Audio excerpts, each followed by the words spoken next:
very little.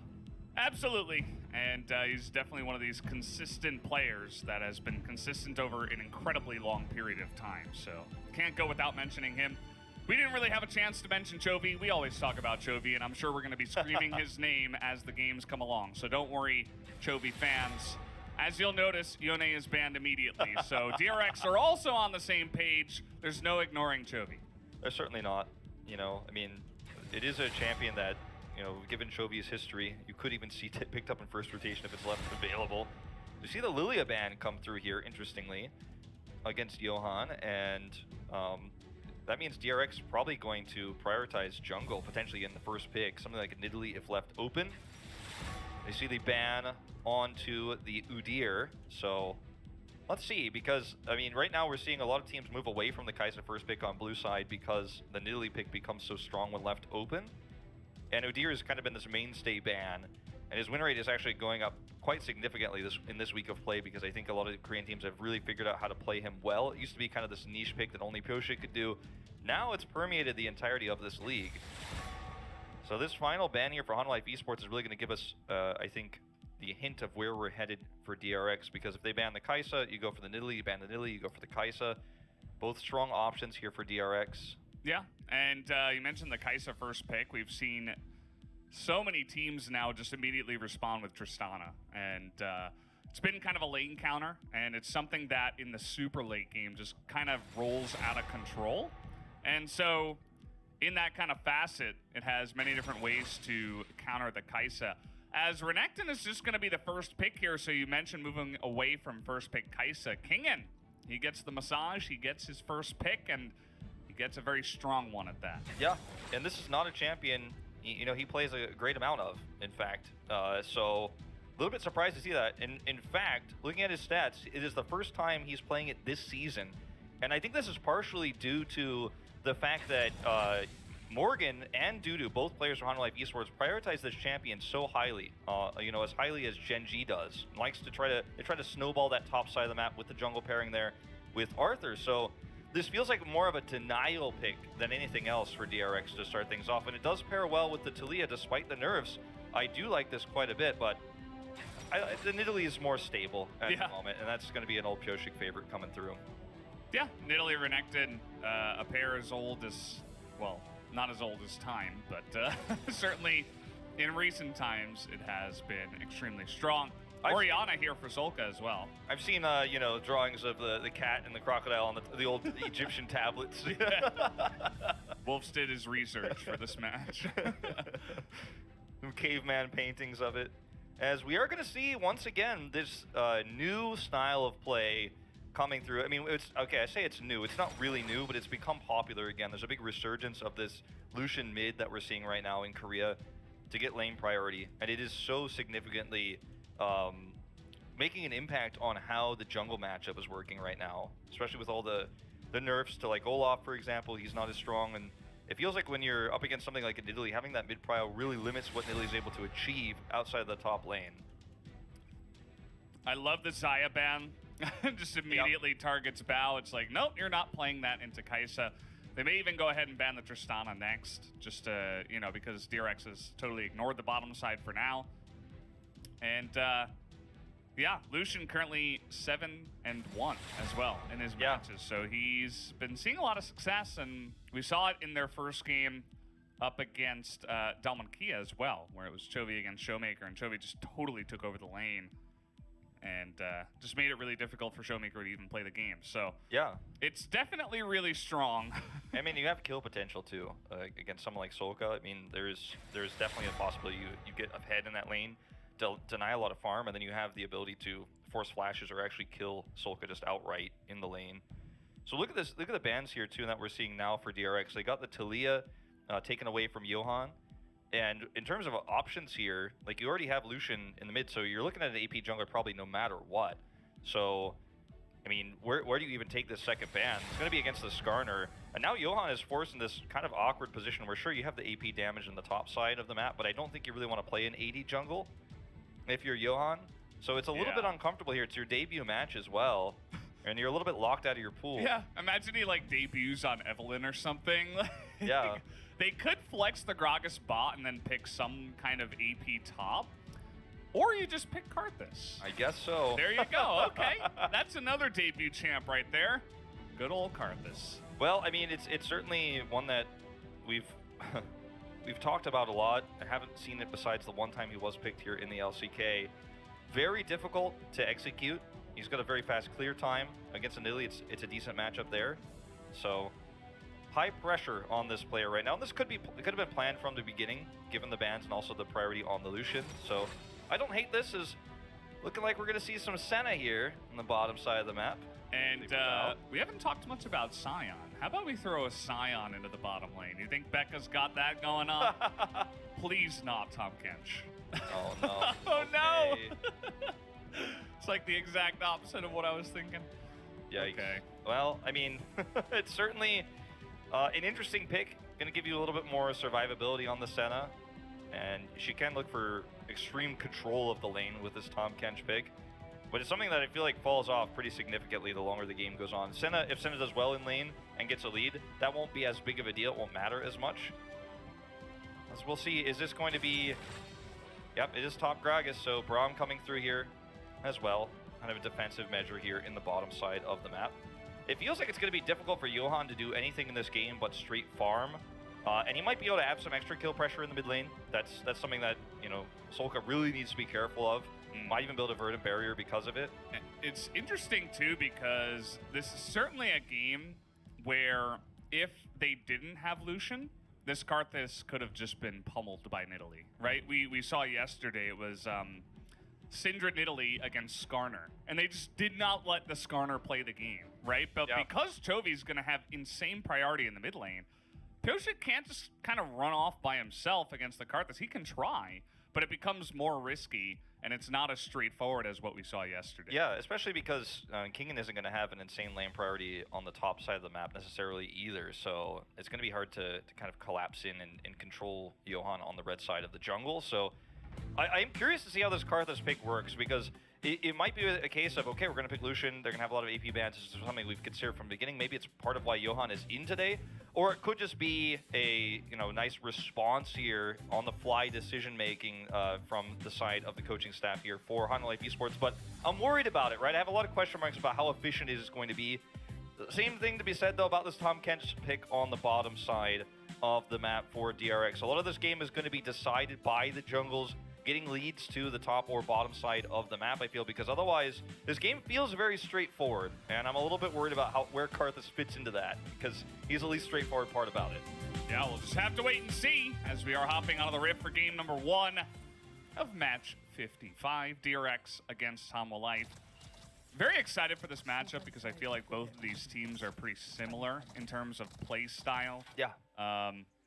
Very back and forth, right? There's a lot of mechanical skill on both sides, but they're not exactly the most straightforward, clean teams. They're no Genji against a weak team, right? It's a very different feel, and it could be really fun. I mean, I think it's going to be very back and forth. I'm expecting 3 games between these two teams, and it's a very top-of-the-table matchup as well, because this is third place against fourth place. Yeah, that's something I wanted to talk about DRX is, I said it earlier, what we call the eye test in esports is what you could tell is good or bad, what skill you can see physically with your naked eye, right? That sometimes the stats don't line up with it, but you trust the eye test oftentimes. And I think for most people watching DRX, they say, well, I mean, they're a top 3 team in the standings, but I just don't believe, right, that this is a top 3 team. It feels like there's too many small issues. And we'll see how this pans out. He just fake warded. Yeah. He totally fooled them. He actually went over, he pressed the S button to stop, and then he turned around. And that's what it looks like when you place a ward. Yeah. So now, DRX thinks there's a ward on the blue when there's not.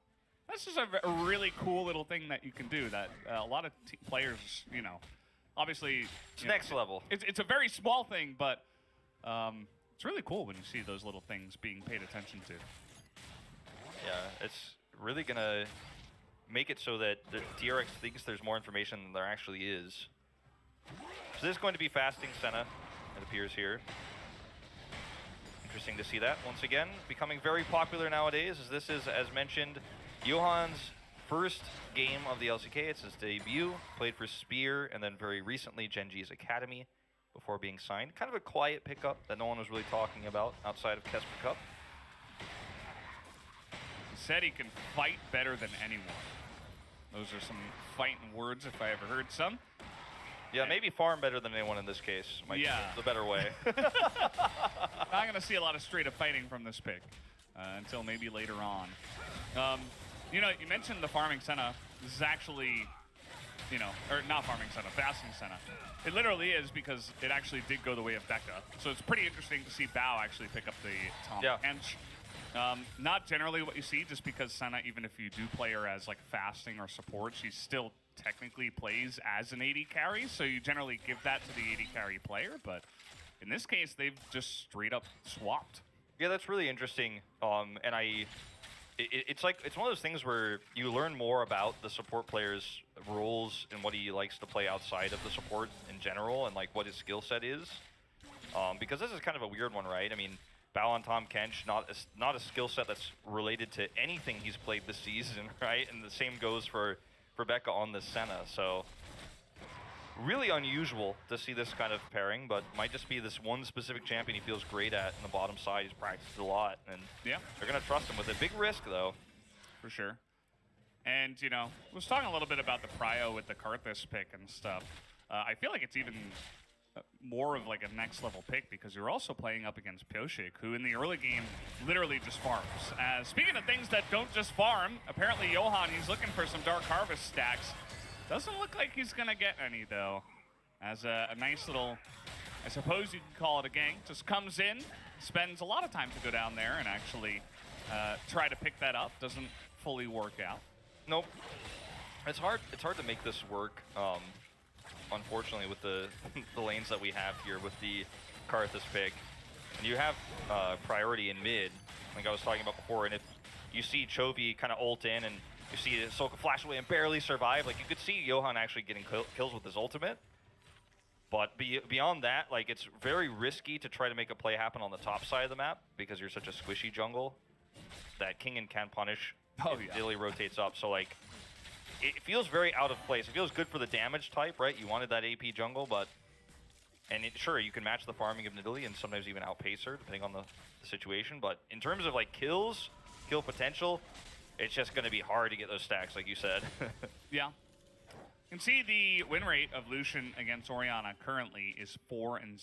Chovy has 2 of the wins, Closer has 1, Lava has 1.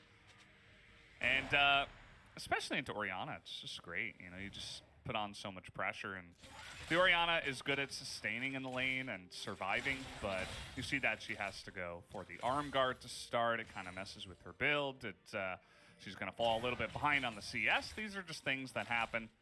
Chovy takes that award very cleanly there as well.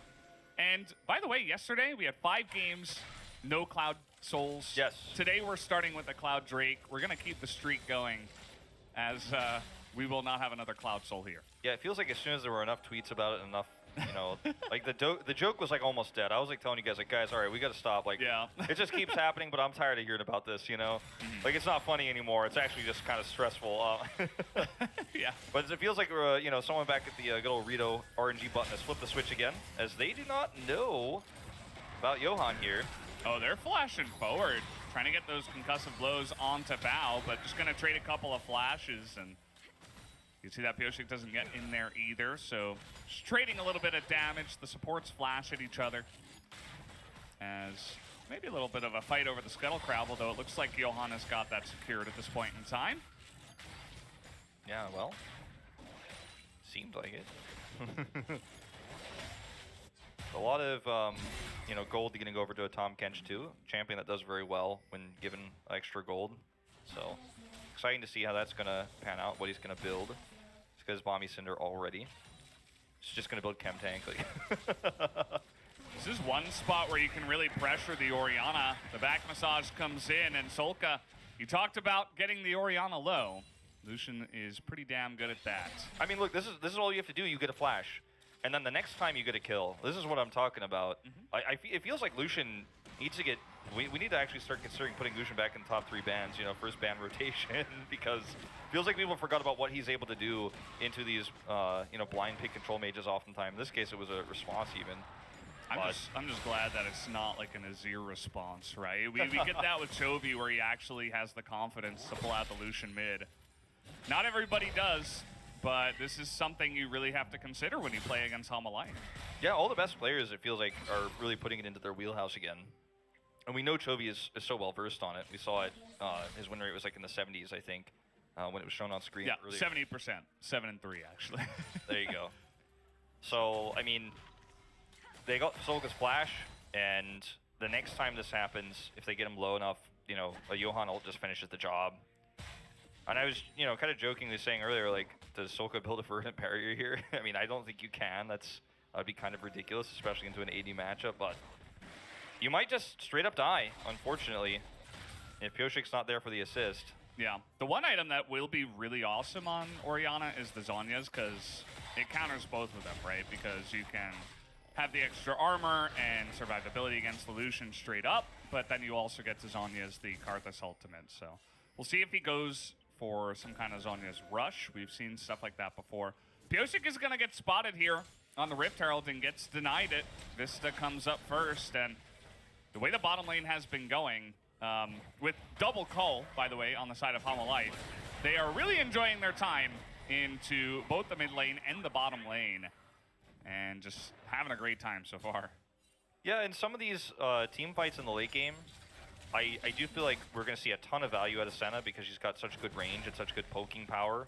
As long as she survives the initial burst and doesn't get cast. I mean, I do like this comp for later team fights, but in this stage of the game, before the Senna's really fed up, it's hard to skirmish, as you can see here. And Solka's life is always under threat. Yeah. Solka was like, do I get a chance to breathe here? And he even throws out the shockwave. He has no teleport, no mana. He cannot help in this fight. This Rift Herald will be Hanwha unless Pioshik can pull off a miracle steal. You can see he's trying to put in the spears, and they're actually going to commit to this. They don't have an Orianna right now. This is basically a 5v4 as the Renekton will get gobbled up and spit out. But now they're trying to frontline over here on the top side as Kingen gets so much damage. Morgan with the big engage is going to follow up here, and Bao just does not do enough. He picks up the 1 kill, but that is just about it. And Johan picks up the Rift Herald after all that. A nice little win here for Hanwha. This was DRX trying to put the square peg into the round hole, and I mean, they did, but there was the hole broke, right? You know, they hammered it through, and the initial part of the fight looked fantastic, right? It was like, how could they actually have this much success even? Like you mentioned that Kingen, in this fight, as he comes through, there's a root, and then he gets a ton of damage done. And like, look at him just go. He gets eaten and then gets spit right back into the back part of the fight, has his Dominus out. Pioshik is here doing a ton of extra damage as well, but like, it doesn't matter at the end of the day. You trade 1 for 3, and you lose the Rift Herald on top of it all. So, I mean, it was a heroic attempt, but your comp doesn't work that well here at this stage, and your Orianna didn't have mana, as you pointed out right before the fight started. Like, and they committed a teleport. All of these things are really gonna come back to bite them. Yeah, just DRX trying to force things in the early game, whereas maybe they shouldn't. We've seen this before, and this just means that Hanwha total damage to team. Yeah, he wasn't there, right? He was just like under his turret. He was totally zoned out by Chovy. Like even if he was in the fight, he would get 1 command attack off, and then it's like, okay, good job, Orianna. And because they lose this so handedly, it just means there's no option to contest the Drake. So they end up getting both the Drake and the Rift Herald. Hanwha Esports do. Yeah. Had they split off and tried to trade objectives, maybe Kingen like shows his face and slows down the Herald take, maybe they could trade those. I mean, it's just hard, no matter which way you look at it. But when you commit in like that, you're not doing yourself any favors. Yeah. We take a look at the gold difference. Obviously, the biggest one being in the mid lane with the Lucian. Chovy just doing Chovy things. I mean, the guy doesn't miss a single CS, it feels like. 125 already. As you can see Kingen putting on that aggression up in the top side. He's got Pioshik nearby. Should be a nice little win. But again, always remember the pressure from the Karthus, because even though he's behind the Nidalee right now, he's going to start nuking you from afar while he's farming, while he's pushing the mid lane. So, You know, the Nidalee not even that tanky. You got to be careful about the dive as Solka desperately trying to pressure Johan here. The flash does come out, and Toby, they've angered Toby. Pyosik gonna have to flash away as here comes the bottom lane now. Not able to get that root onto Johan, but Toby gets extremely low. Vista in the front, able to block in a huge manner and get Toby to safety as they get a lot of the damage done to those plates, but DRX are looking to strike back here in the mid lane. Yeah, DRX definitely turning this into a much better situation than it could have been. And they, you know, they don't stop the plates from going down. Of course, there's nothing you can do about that, but they did save Solka at the end of the day, which is quite huge. He played it very patiently, just went ahead and ulted early and allowed that rotation to come through. Chovy was nearly able to get a kill, but unfortunately not enough in the end. Now Pyosik's starting to actually be able to, because of this skirmish, get a little bit of threat and get a little bit of clear onto the side of Hanwha Life's jungle. So finally, for the first time, he's like, okay, like Chovy had to teleport back in, I can breathe. Yeah, he's able to steal the red buff. Karthus doesn't care too much about that. Obviously, the experience in gold is nice, but yeah, nice little win there for Pyosik. And Johan, he's behind again, but you know, there's always the thing to mention that with so many AD threats on the side of Hanwha Life, especially with the Lucian in the mid lane, there's not going to be that much MR that is built on the side of DRX, and these are always the comps that Karthus loves, right? Like, you look at the boots so far, only Merc Dreads for the Renekton in the top side, and that makes sense because he is going up against the Gragas, and he has the Karthus in the jungle. He's probably going to be the only one that prioritizes any sort of MR in this matchup, and that just makes Karthus a very happy Karthus. Yeah, that's true. Oh boy, here we go. Oh no.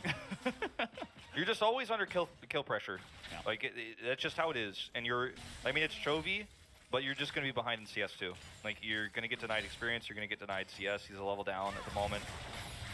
As this is a pretty scary fight for Deft here. They don't know where Vista is, so they're not going to commit. Yeah. Deft has some insane confidence at times, as you can see. Sometimes overconfidence, but most of the time he's good enough to make it work. That time he doesn't fully commit, of course. And yeah, just kind of farming it out for now.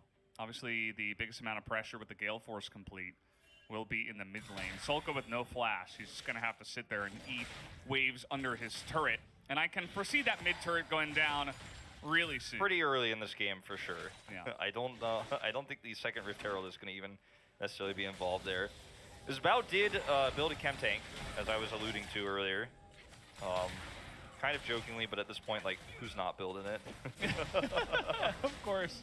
If you can get away with it, you're building it. And, you know, with the accelerated gold he has, obviously, since he's the one who's CSing with the fasting Senna, he gets it pretty quickly, so that's going to give them a big tower spike down there.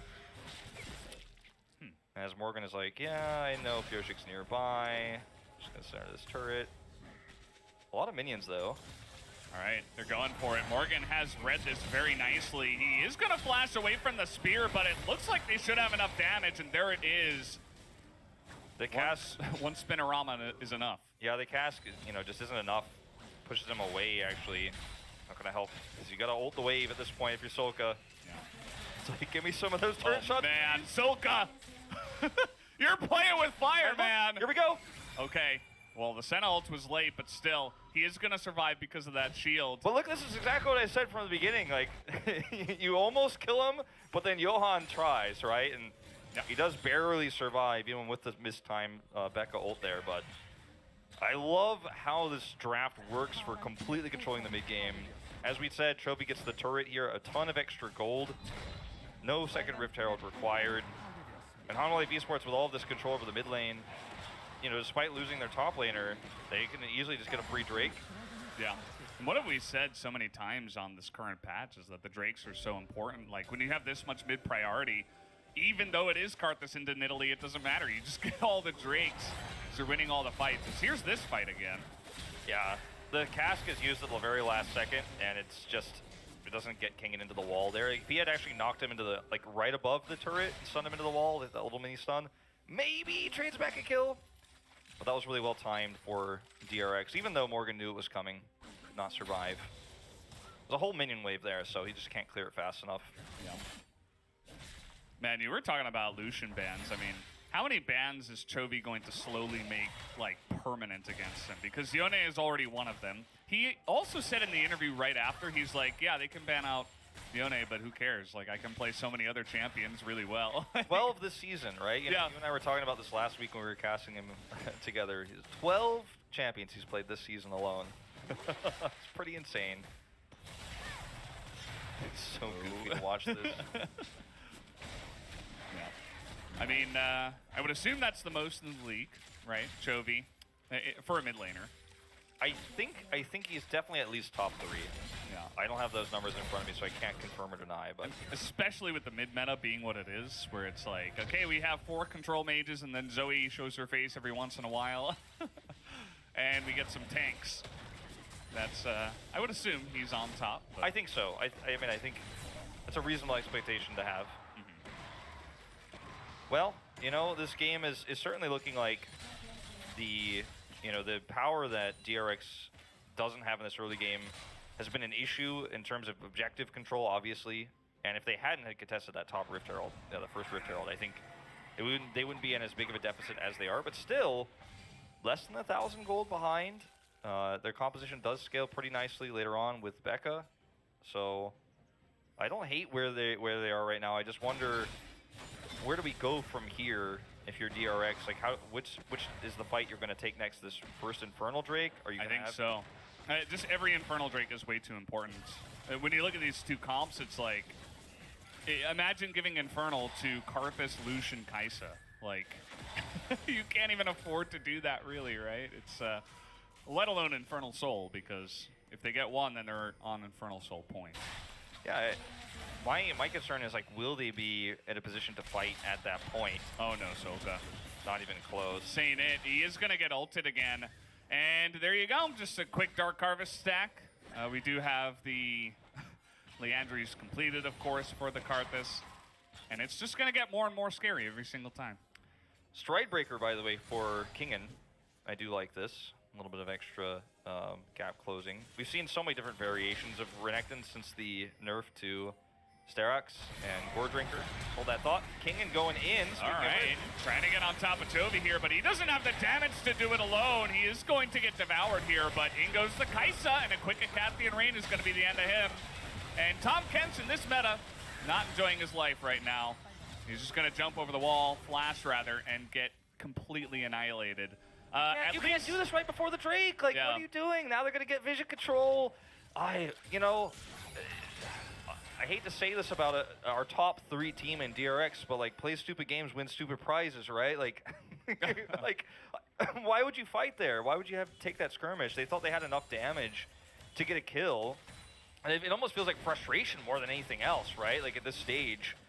But your Senna hasn't gotten enough of her damage completed. Like, she's just not at the stage of the game where she can actually fight this on her own. And, like, it's Renekton who engages. Now, this could be something.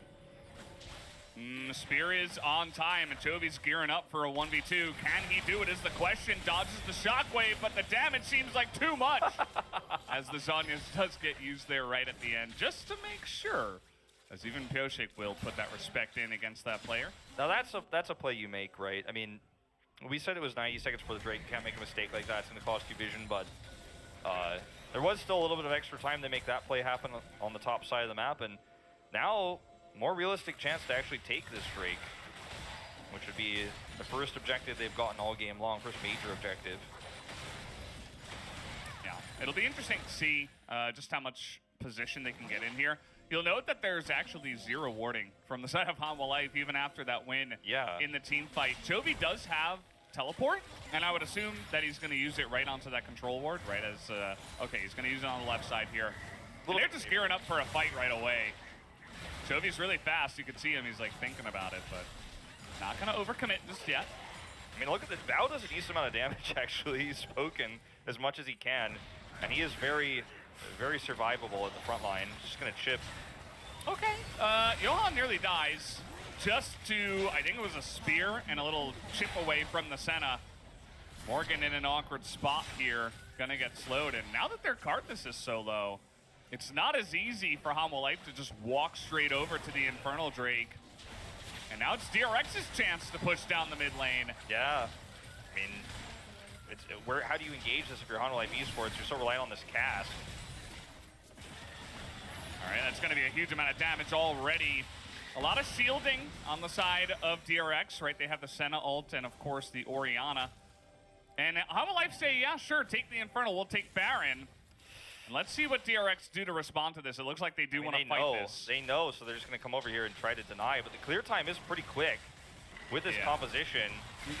I don't think there's any denying this, right? Can Pyosik even get in position here? The Braum ultimate does go down, and the Kaisa gets it after everything, as Johan will be the first one to go down. And he does not have that Requiem, actually, at this moment in time. So Hanwha just on the run after picking up that Baron, as Deft is going to get the 1 kill on his way out of here. And he's even going in, flashes over the wall. This guy is just insane. And DRX, they're not going to give up just yet. This is pretty dangerous. You got to respect that Kaisa damage right now. But they are not. The damage goes in. Morgan, I think he went a little bit too far. As in goes Chovy. Now they're looking to turn it around. Chovy gets into that back line. And he doesn't have a front line anymore. He's going to take down Pyosik. I don't think he cares. And he's going to get the blue buff. Make it 2. Can we make it 3? There it is. He's going to pick up the 4th as well. And it's not a penta, but it's good enough for Chovy and his 6,400 damage. I mean, that might be the first of the last moments in this game here. I mean, that's that might be the death throes for TRX. Like, you take a fight for the Baron, you failed to actually turn the tide early enough. You kill Johan first, but guess what? He still does damage while he's dead. So he doesn't have the Requiem, as you mentioned, but he's going to do a lot of damage in this fight. You know, we saw it in the team fight stats that popped up afterwards. He had a majority of it at the beginning of this. And Chovy is just free to do so much free deal, as we call it here in Korea, on the right side. And Def gets a kill and escapes here. And then DRX actually just play Ring Around the Rosie for quite some time. Deft actually totally outplays him, gets a flash over the wall. Like, he should never be allowed to escape here. And then as soon as Chovy arrived, like, Chovy's like, oh, I guess they're still chasing? Okay, yeah. I will kill all of them by myself. All of them by myself. Like, no one is even remotely close to touching him or threatening him. He's like just waiting for the zonies. He's like, are you guys still here? Because I don't think so. And he was farming in the mid lane the whole time before that. Yeah. As King in now, he's trying to get on top of Def. They're finally going to do it. How about a bonus cart this? They will be able to get it. Here comes the Requiem. Does a decent amount of damage, but really it's just trying to take the pressure off of this mid lane. Don't think it's going to work too well. We got pushing in the side lane here from Chovy. But DRX just don't seem to care. They're just going to push down the mid lane. Yeah.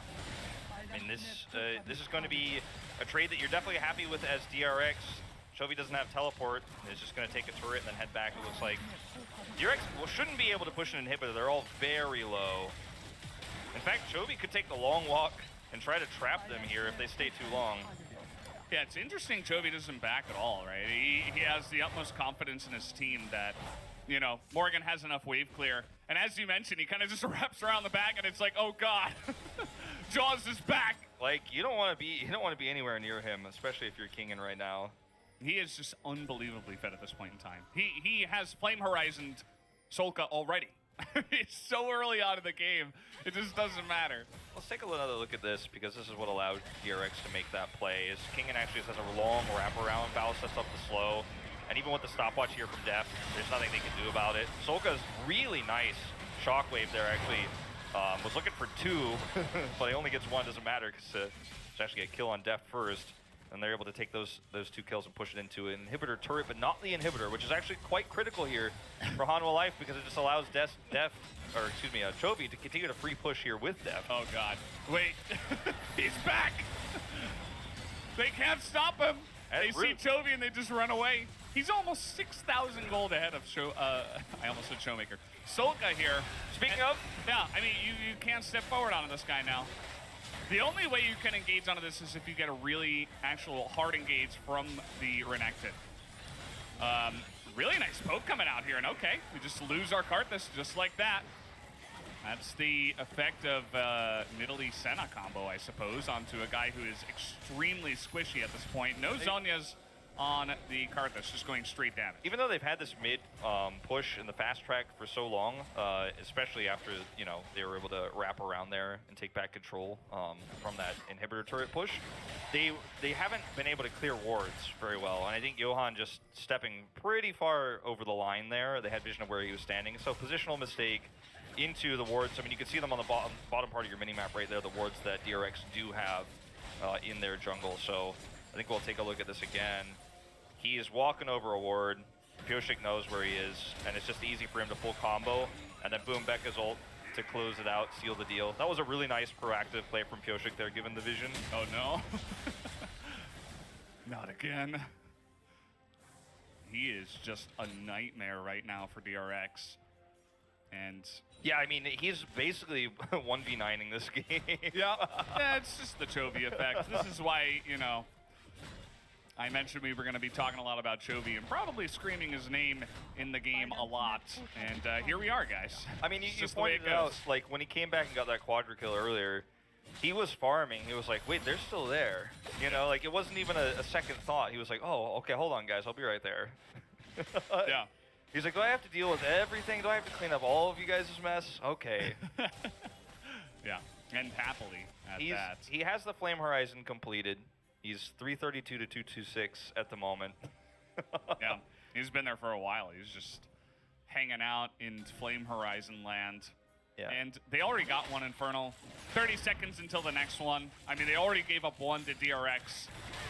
But again, I don't think you win a game against Hanwha comp where they have Infernal Soul and two Infernal Drakes. Yeah. So I think you just have to fight somehow, some way. Somehow, I mean, you have to try.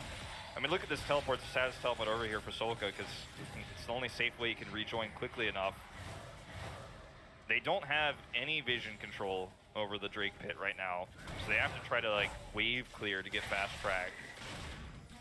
Yeah, there's one way to try to do it. You have a decent amount of poke on the side of DRX, and there's one way, and Chovy just goes to the backline, nearly just blows up Becca, as the Requiem is going to do insane amounts of damage to that backline. And you can see everybody on the side of DRX now is just on the run. They're all being chased by a giant shark that is Chovy and friends. And they gave it their best shot. Pyosik's going to try to come in, well, he ran out of time there. The Dragon died in about 3.5 seconds. So Infernal Soul does go the way of Hanwha Life, and this one is looking all but over. I mean, Infernal Soul is so good with Karthus, too. It's it's unbelievable how much damage he's going to be able to put off in these fights. Same with, as you mentioned, the very beginning of the game when we knew it was going to be Infernal. It's like how much Chovy can do. I don't think Chovy needs it. I don't think Chovy cares, man. If DRX had 4 Mountains Drakes and the Soul, I don't think he'd care in this game right now, but this is DRX. I mean, they don't have great engage, right? They just have really good and consistent damage. Okay, this is one way to do it. You just find Chovy in an awkward spot and they're gonna kill him. Chovy gets caught out, and he was the one member that they really did not want to get caught, because now DRX have a chance here to take the Baron and maybe claw a way back in this game. Yeah, I mean, that's 1,000 gold too, actually, going over to DRX as well, with the shutdown gold coming through. They've got a Baron play, and I think without Chovy denying this is just kind of out of the question. You don't have any way to get Johan in position to smite this. Like, I mean, he's gonna try to just walk up, but I don't think so. Yeah, Karthus against Renekton, not a fun time. As, you know, he'll try to do a bit of poke damage here, but I don't think anyone's getting in there. Unless Deft can do something crazy, no. The answer will be, as Morgan gonna get slowed up. That's a nice Braum ultimate, but it's not gonna save your life. As another spear comes in, and Pyosik is actually gonna force another flash. As DRX somehow finding a way to make this happen. This is so DRX. 30 minutes plus with 31 minutes into the game. It looks like everything's stacked against him. Four Drakes, Infernal Soul with Lucian and and Karthus for Hanwha Esports. Like this, the deck is mega stacked against them. And then in these late games, these 36-minute average games for DRX in the later parts, one positional mistake and one proactive play, like that was not the cone you want to take, Chovy, excuse me. That's gonna cost him his life, and then cost Hanwha Esports a Baron. One small mistake like this at the highest level gives DRX an opportunity to keep their top 3 spot. I mean, this is the most DRX game ever. I mean, it really is. I can't overstate it. Yeah, and a bit of a Hanwha Life game as well, right? It's just a bit of overconfidence, just like running at your opponents at times where, yeah, you're super fed, but you're all solution, right? It's not like you're Scion in the mid lane. Maybe we'll see that a little bit later on again today, but, you know, you gotta be careful. You gotta respect the fact that you are the big part of the lead for your team, and if you just disappear, then the team's gonna struggle a bit. Yeah, I mean, with him there, no consideration, no possibility of a Baron fight for DRX. Like, they just cannot do it. You know, the items are starting to come online. The Rage Blade's done for Becca. Like, he's about as strong as he's going to be, and he can fight extremely well. He does do a lot of consistent damage in these 5v5s straight up. They don't have great engage, but they do have pick potential, right? And that's what we've seen twice now. Once punishing Johan, the second time they were punishing Chovy. If Pyosik is able to get a single pick, then suddenly they can get more objectives out of it. Morgan is where he's focused his attention at the moment. This game is in a really weird spot now for Hanwha Life. They were just so dominant, and now they're like, wait, what's happening to our base? As here we go, Pyosik may have overstepped the boundaries. As a nice ultimate comes out from Vista, but he kind of oversteps as well. Gotta be careful about that. Still a nice amount of poke on the side. There's gonna be a shockwave, catches only Morgan. As in goes King, and he is just a monster right now. They're gonna take down the Gragas just like that. And Chovy's losing a front line bit by bit. It's not gonna be easy for him to just solo carry 1v9 anymore. DRX, they may have found a way to win this game. I think so. I mean, good luck, Chovy. It's all on you, man. You're gonna have to save this game. You've got one shot at this 4v5 team fight you're gonna have to crush. Yeah, the hardest part is the Baron minions. You gotta get rid of them somehow. There's so much anti-Karthus shielding that comes in as well. And can they do it? Trying to get on top of Depth. Remember, he's in this game as well. Johan's still alive. Morgan's up in 15. I think they might actually have held this. They have. Very well handled, very patient and calm defense here for Hanwha Life Esports.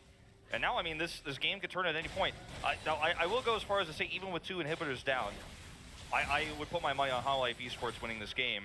They lost tempo when Chovy died. The Baron gave DRX control of both of those lanes that they were able to push down.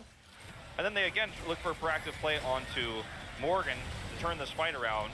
And it ends up working out very well.